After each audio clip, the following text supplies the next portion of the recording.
What up? We are back. JUCO Hoops Insider. We got a fun edition. I know this guy pretty well. Excited for him. He's had a monster week. First time in the top 25 this season. And he's also just broke a record. We're going to talk about it. They beat two nationally ranked teams in their last two games. And yeah, we're going to bring in my man, Hunter Jenkins from Clarendon College in the building. Yes, Jink, sir. what up, homie? Thanks for having me. Excited to be here. Yeah, it's gonna be fun, man. It's gonna be fun. So let's talk about the Bulldogs, man. Clarendon Bulldogs just beat number 2 Odessa and also had a win before that, but then you also beat Monday, you beat nationally ranked Midland College as well. So 3 nationally ranked wins on the season. You're now in the top 25. A lot of stuff to talk about, but let's just talk about the week first. Yeah, it was good. It was a good week for us. We 2 of those wins were at home, so it was nice to be at home in front of our home crowd. We started off with Odessa last Monday. They got a very, very good team, very well coached, a lot of good players down there. And then we followed that up. We went on the road to Nemi, which is always a tough place to play. We're able to beat them on Thursday and then come back home on Monday and beat Midland again this season for the second time. And they're very, very good team as well. I'm sure we'll see. Got a chance to see some of those guys later in the season at the conference tournament if we keep winning and both make it down the line there. But yep, good last 3 games for us. We're having a good season, but there's still a lot of games left. We still haven't even clinched to make it to the conference tournament yet. It's just a really, really tough region, tough whackjack conference out here.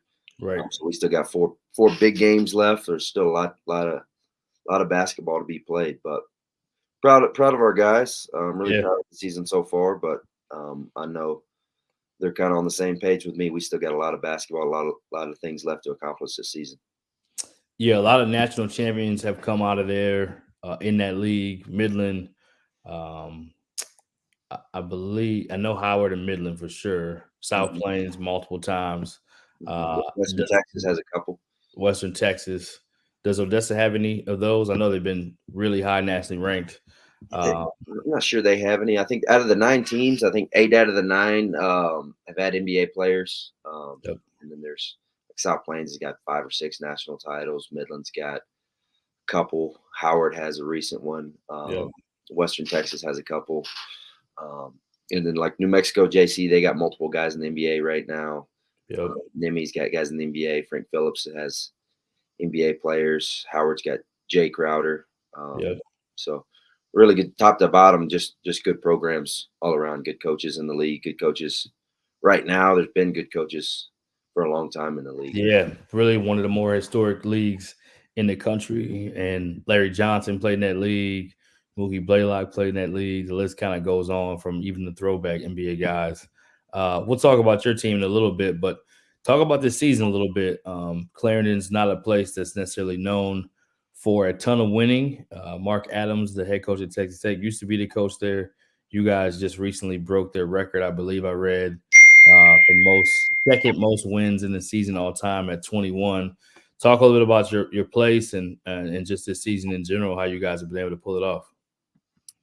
Yeah, it's really a good place here. I know it's like you said, maybe not always have the wins or the tradition, but it's a good place. The league has a lot to do with that. We've got a good administration here that really puts us in a good position to be successful. Really good AD. Because like I said earlier, got a really good home court advantage here. The fans really come out and support. Good location. We're in Texas.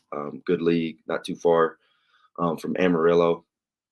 But yeah, like you said, we're having a really, really good season this year. Got an older group. Got a lot of transfers in. Got 2 guys back off last year's team, but really brought in a lot of Division I transfers and a couple junior college transfers. And I think they're a big reason why we're good. It's not anything to do with me. We've got really good players who mainly about winning. They have talent and everything like that, but they just do the little things. They're bought into winning basketball games. They're not here to get their stats. They're not here to come get a bunch of shots. They're doing what it takes to sacrifice and help the team win, uh, which in turn is going to get them recruited. Yeah. I've been pleased with the talent, but they play hard, play together, and really just a lot of it has to do with their parents, their high school coach. They were raised the right way and really taught probably at the high school level, really what it takes to win. Not as much on how many points you score, but whatever I can do to help the team win, whether it's take a charge, get on a loose ball, defending and rebounding. Very, very important to a lot of these guys on the team. Right. Yeah, I saw you guys play in person at Brandon Goebels, of course, Rocky Mountain Jamboree, and saw it then. Like, this is a nationally ranked team, more so because you have enough talent, I felt like, but also because those guys really play together and don't care who gets the credit. And you have a lot of different versatile parts that it feels like you can win a lot of different ways, which you've already proven this year. Talk about kind of your role as head coach. You talk about your journey. You have a really storied list of now head coaches that you've worked for Division One. You've been Division One yourself, but you've also kind of been in the JUCO blue bloods a little bit. Trinity Valley, Odessa. Now they're the head coach at Clarendon. I may be missing like 3 or 4 stops along the way, but yeah, tell us a little bit about your journey and how you get there, and then at the end, just tell us why you love JUCO. Yeah, I've been super blessed to just work around just some amazing people, but really good basketball coaches too. Got my start kind of as a student assistant for Coach Bucket, who's at Odessa now, and then kind of jumped in from Division One there as like a student assistant at Louisiana Tech. Coach Mike White was the coach who's at Georgia now. He was the head coach at Louisiana Tech, but that staff was amazing there.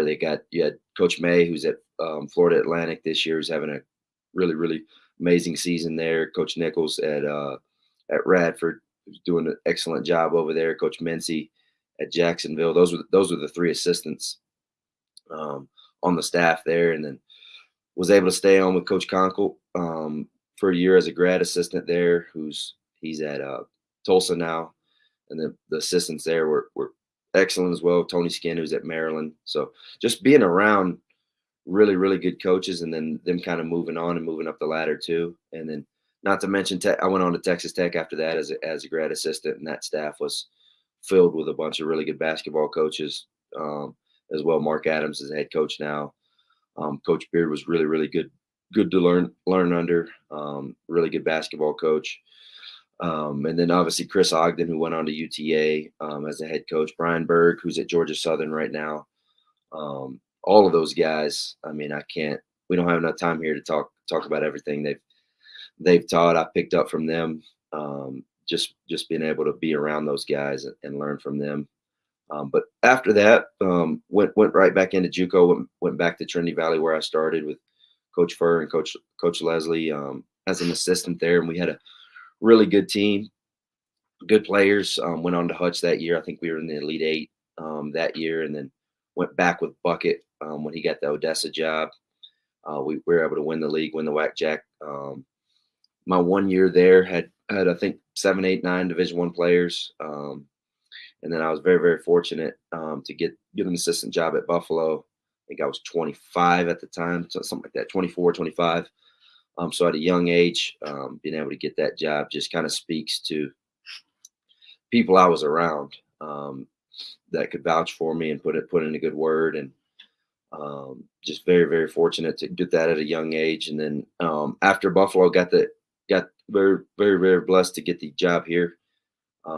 Very thankful to Mr. Buckholz and Mr. Van Bogart and Mark James and the guys that hired me here 3 years ago, right during COVID. So, yeah, very, very, very. I've learned a lot here too, just being a head coach. I know as an assistant and those other roles I was in, you're doing a lot more recruiting and different things like that. But being able to get my feet wet and learn a lot about myself and helping guys get on to the next level has really been a blessing to be the head coach here too.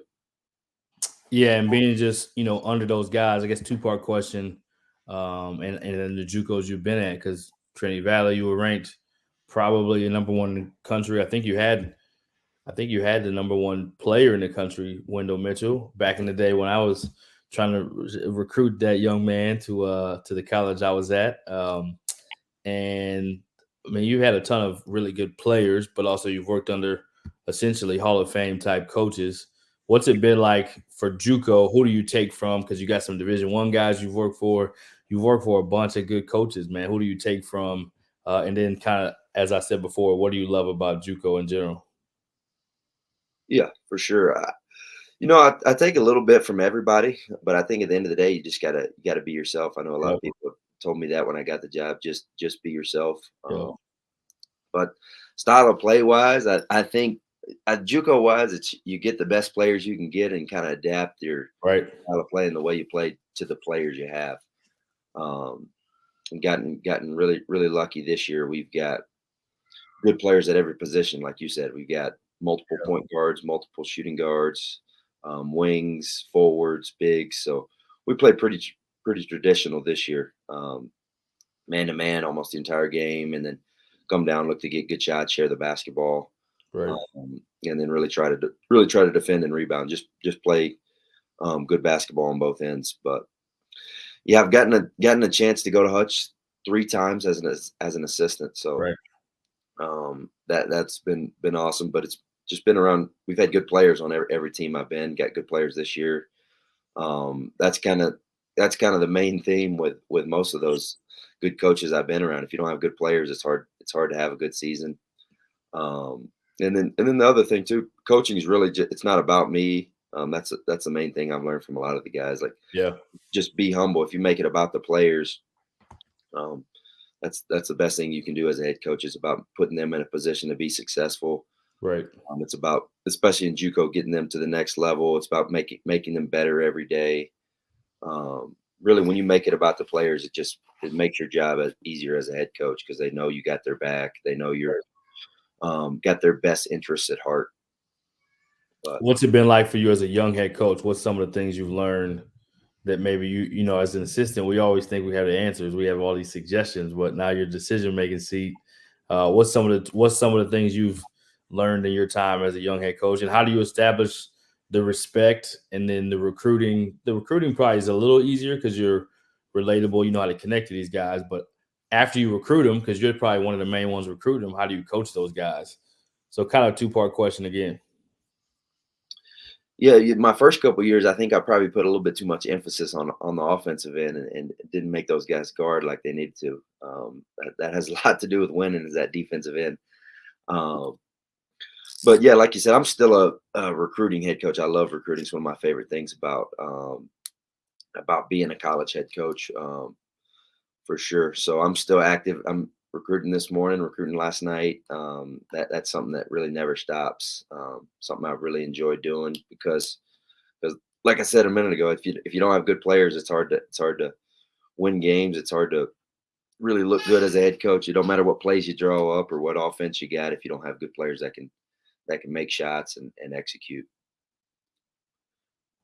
What Right. was the part of that question again? I know it was 2 parts. Just how do you establish the respect with those guys as a young coach? How do you establish the respect knowing that you've, recruited those guys and you're a younger coach? They may look at you like, oh, he don't really know. I think part of it is just when you can help those guys to get better and you have an approach Right. about, doing things professional. So I guess I'll just pick your brain on that as a young coach. Right. Yeah, like it kind of goes back to the big time guys I've worked for in the past. They've always stressed just having relationships with the players, Right. having relationships with the being honest with them. I mean, you get nothing out of lying to kids in the recruiting process, so it's important to hit them with the truth Right. when you're recruiting them, when you're here, and as long as you have that relationship piece with them, as long as they know you have their best interests at heart, if they know, hey, this coach is trying to get me to the next level. He's trying to make me better. He's not telling me this because he's got an ulterior motive. It's all as long as you have players' best interests at heart. Because good players want to be coached. No doubt. They want to be better. If they don't want to be coached, they're probably not going to be a good player. Anyway, I think Kobe Bryant said that good players want discipline. No doubt. Good players want to be coached. So being honest with them, and then, like you said, spending time with them off the court, having relationships with those guys. I think it's important as a young head coach, but I mean, it's important at really any level. Being a Right. head coach, just having those relationships so you can coach them hard, and really get the most out of them.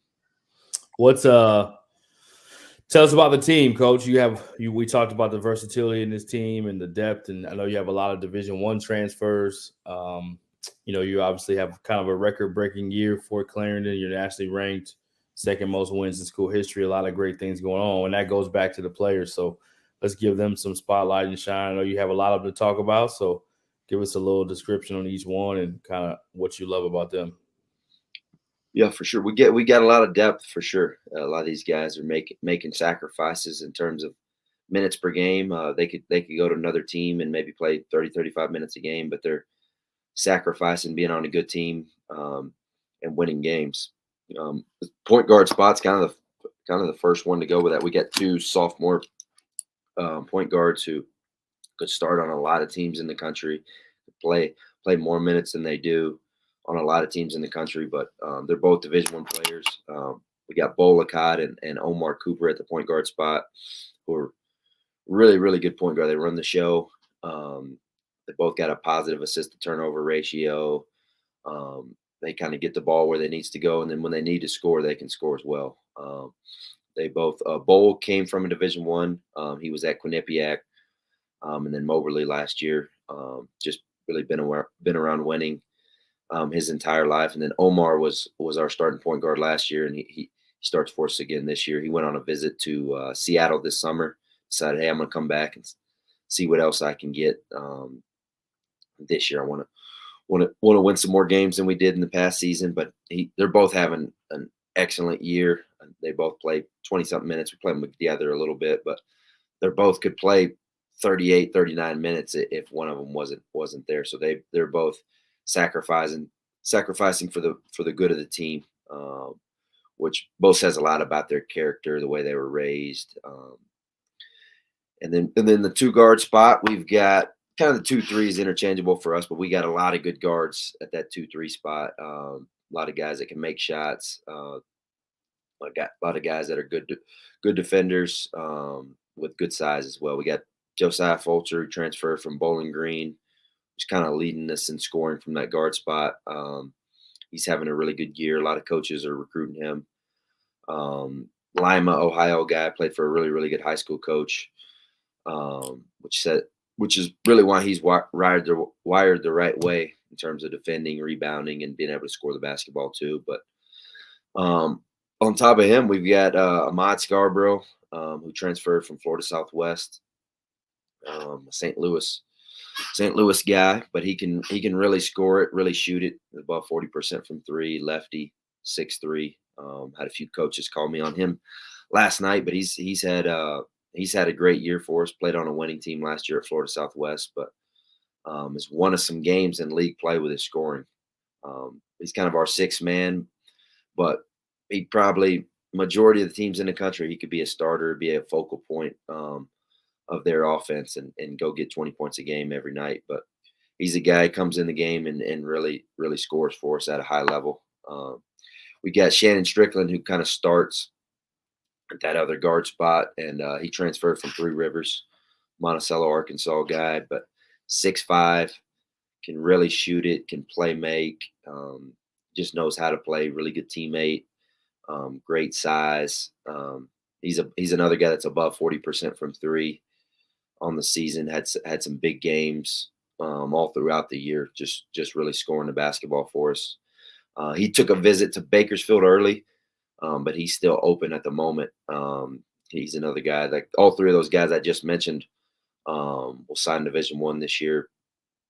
And like I said, could go on a different team and maybe put up 18, 19 points a game, but those guys are sacrificing being on a good team.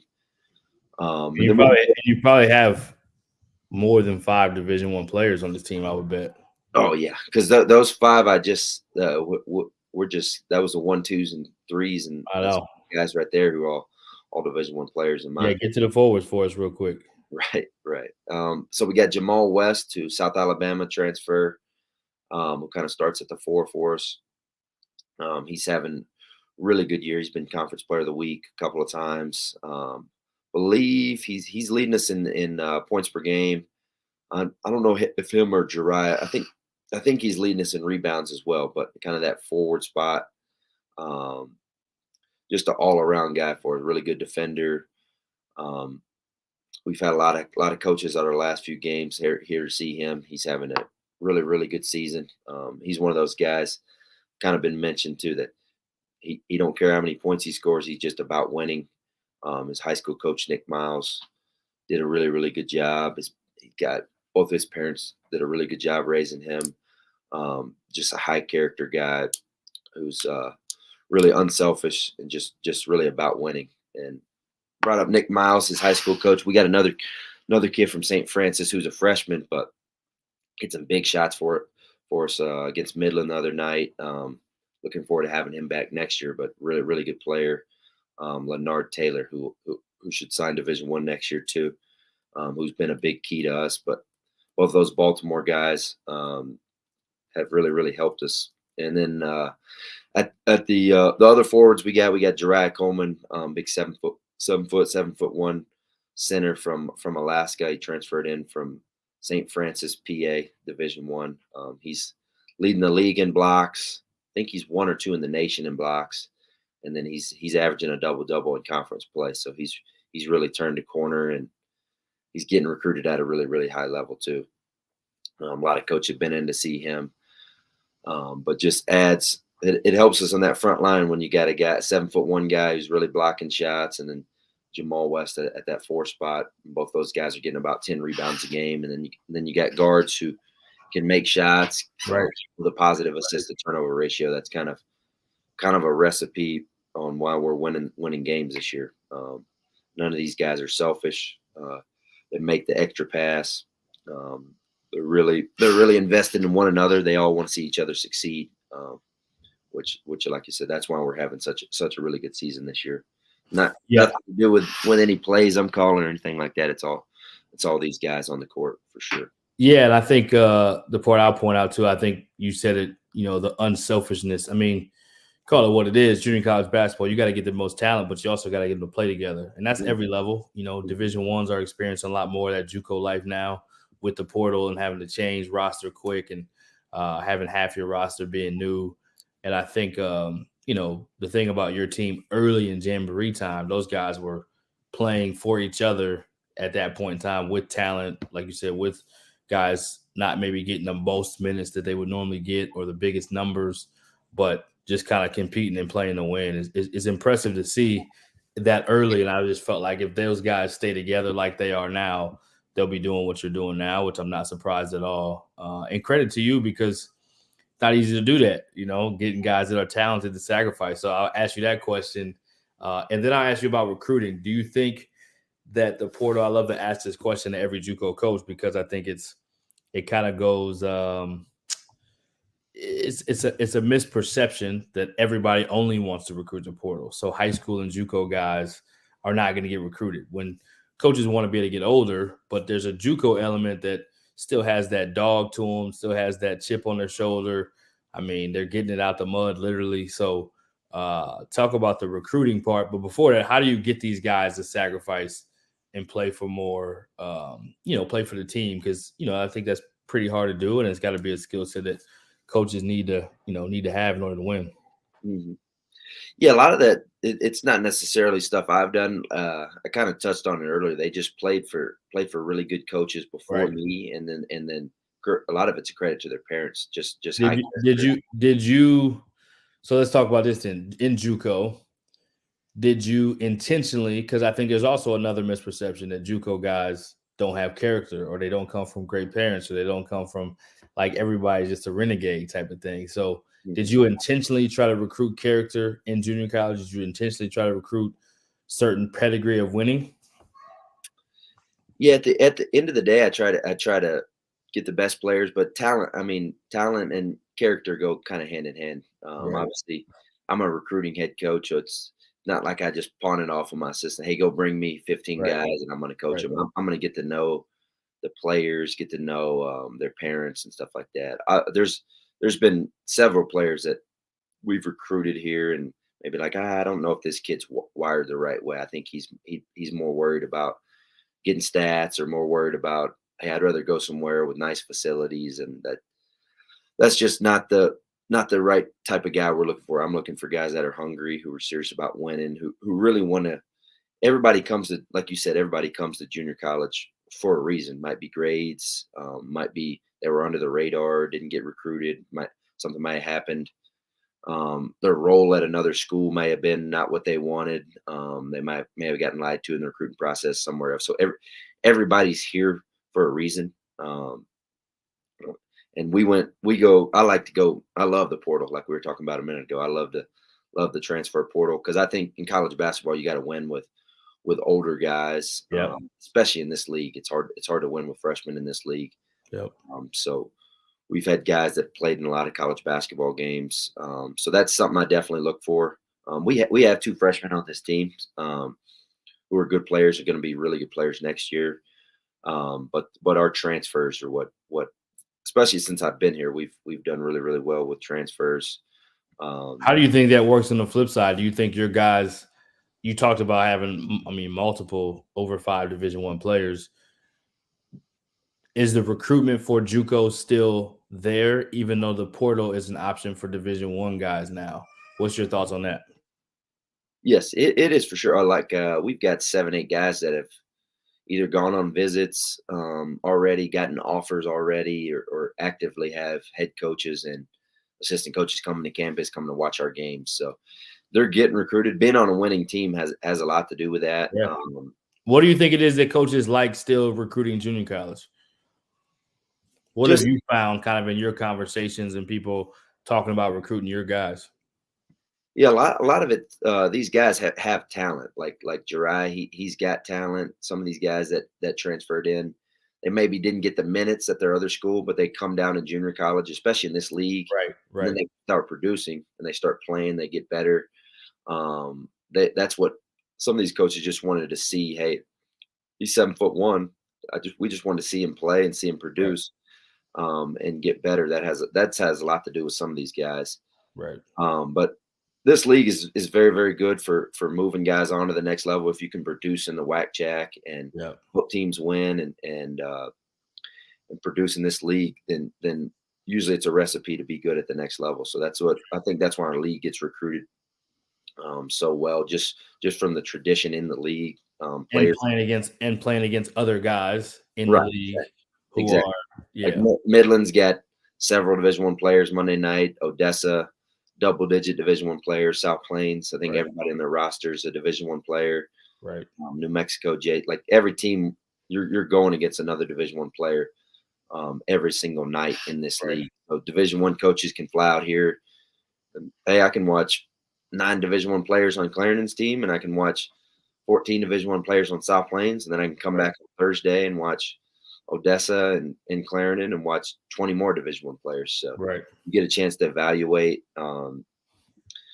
Both teams have Division I players and really see how they go up night in and night out. You don't get a night off in this. It's not like, hey, you're going against a Division I guy tonight, and then you're going against some D2 NAI guys the next night. It's every night you're going to be battle tested, which is the way it is at the Division I level. For sure. You got to bring it every night. What's talk about you? So you talk about multiple guys that shoot 40% from 3. I know you're not the shooting coach, but let's talk about your staff. Let's talk about Justin Graham. He may not be the shooting coach either, but let's talk a little bit about your staff. And you kind of have a little bit of a coaching tree now. You know, Jay Bradley's the head coach at Northwest Kansas Northwest. I don't know how you say it. Northwest Tech, right? Mm-hmm. Yep, Northwest Kansas, and they're in the Jayhawk. So so you have a little bit of a tree that's expanding now. So talk a little bit about in your short period of time how guys have been able to move on and talk about your system now. Yeah, on top of having good players here since I've been here, I've had unbelievable assistants too. Coach Graham, we can start with him. He's obviously a huge part of why we're having a good season this year. He's one of the best I've been around.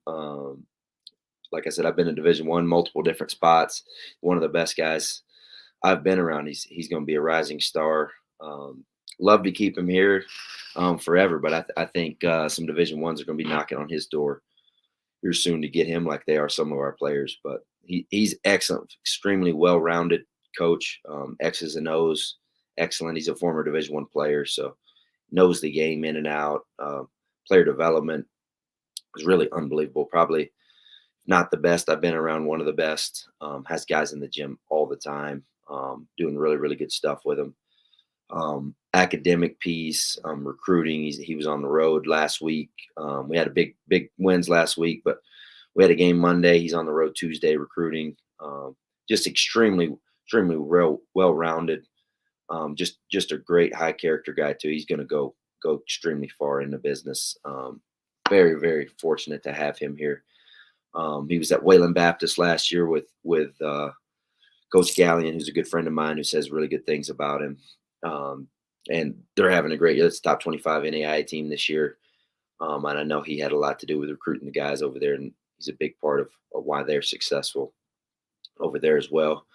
And then last year had Matt Knezovic, who ended up moving on to got a really good Division III job, Oberlin College, but he had a lot to do with recruiting some of these guys on the team. So we wouldn't be in this position we're in this year if he didn't do a great job recruiting for us last season. He's another guy too that just very well rounded. He's a future head coach. Did a great job for us last year, but a good friend of mine as well. But he's a guy that's going to continue to move up in the business. And then my first year we had Jay, who ended up being able to get a head job after being here 8 or 9 months. But he's a good friend of mine as well. We worked together at Odessa. So I knew when I got the job here, he's the first guy I called, seeing if he wanted to join us. But yeah, I know it doesn't always happen that, but just extremely blessed and fortunate to have good assistants. Because you can't do everything by yourself. You got to have good assistants that are about winning. All of those guys are just extremely unselfish, humble guys. It's not about them either. They're not looking for recognition. They're just looking whatever we can do to help win. Whatever we can do, get the players in position to be successful. Get these players on to the next level. And I think the players we have would say the same thing about those guys. That those guys would do anything in the world for them to help move them on, to help get them better. But yep, Coach Graham is we're better not say too many good things about him on here because some coaches are going to be watching and try to steal him. But he is an excellent rising star. You got the you don't have your Jordan on today. Normally the Clarendon Bulldogs are wearing Jordan uniforms, and that's a nice little recruiting touch, right? Yep. Well, we're a little bit Nike and Jordan. So okay, a little bit of both. Okay, I like that. Mix and match. Yep. Mix it up. We'll close it and talk about. So I'm assuming you probably tell the referees to give you some calls because you have a beard and like they need to respect you and you're older. What are we doing with the beard right now? I mean, we haven't had as good a season my first 2 years as we did this year, I think. And I was a little bit baby faced. Some people told me I look like I was 12. So I've grown this big time beard out right now. So I've been getting a lot more calls this year. I don't know if some people say hey, we got better players, but I think it's this beard I've got here that's making referees give us some of those 50-50 calls. You don't look like so much of one of the players anymore, I guess. That's a good thing. Exactly. So I'll ask you a funny story, a Clarendon story if you got one, and then give us a funny story too. You grew up in a coach family. Your dad's a coach. You kind of grew up in this thing, man. So give us a funny coach dad story and give us a Clarendon story before we roll. Funny coach story. You can get the Clarendon story first. Clarendon. I think some funny stuff happens here almost every day. We got a good group of coaches. Our AD is excellent. Mark James, he's a guy. He's got some funny stuff happening. You got a pretty good student section too, right? Student, yeah. There's actually we're at NIMI last Thursday. So this kind of goes hand in hand. We're going to the locker room after the game, and student section's on me. Coach, you got to stop skipping leg day. So, I really hit the squat rack and really trying to get my legs a little bigger after that as a reality check. So I like that. when we go there next year, they're going to be impressed by the quads. What about with dad or in the family, in a coaching family? Because you have a coaching family. Hmm. Yeah, honestly, my dad's team's having a great year this year. I think they're 23-4 or 5, Oh, nice. top 10 team in the state. My uncle, he's the AD head football coach at Harmony.